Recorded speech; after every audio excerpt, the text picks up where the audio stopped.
আজকে এমন এক দেশ সম্পর্কে জানতে চলেছি যেখানে খাবারের থেকে যৌনকর্মী সস্তা। একটি সিগারেটের বিনিময়ে পাবেন আপনি যৌনকর্মী বা সুন্দরী নারী। কি ভাবতে অবাক লাগছে? অবাক লাগলেও এটাই সত্য। এই দেশে এক বোতল মদের বিনিময়ে পাবেন আপনি যৌনকর্মী, একটি সিগারেটের বিনিময়ে পাবেন আপনি যৌনকর্মী। যেসব যৌনকর্মী পাবেন সব সুন্দরী সুন্দরী যুবতী নারী। এটি ফুটবলের দেশ বলা হয়।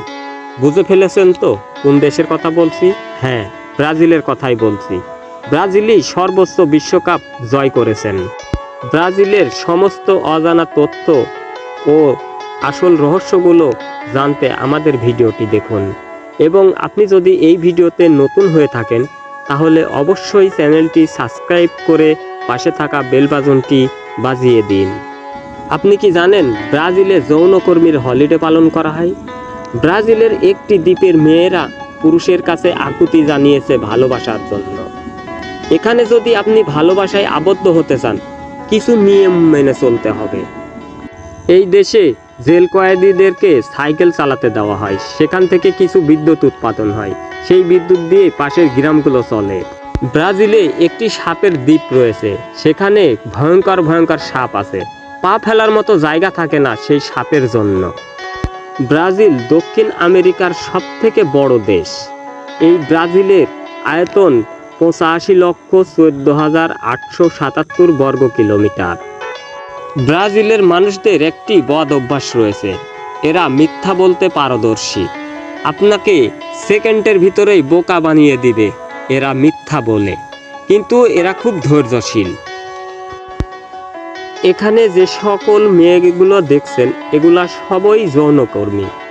এক বোতল মদ বা একটি সিগারেট বা একটি রুটি বিনিময়ে আপনার সাথে সারা রাত থাকতেও পারে এই মেয়েগুলো।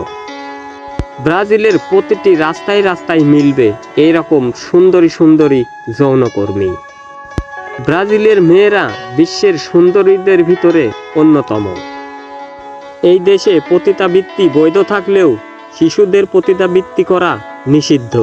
তারপরেও দেখা যায় 2 লক্ষর উপরে শিশুরাই পতিতাবৃত্তি করে থাকে। এই নোভিয়াদি কর্দিয়েরো এলাকাতেই সবথেকে বেশি সুন্দরী যৌনকর্মী পাবেন। এখানে সাম্বা ড্যান্স খুবই জনপ্রিয়।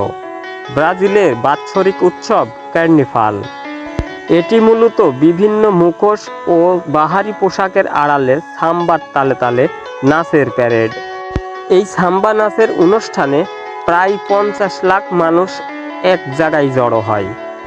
এই সাম্বা নাচের অনুষ্ঠানে বিভিন্ন শহরের সুন্দরী নারীরা অংশগ্রহণ করে থাকেন।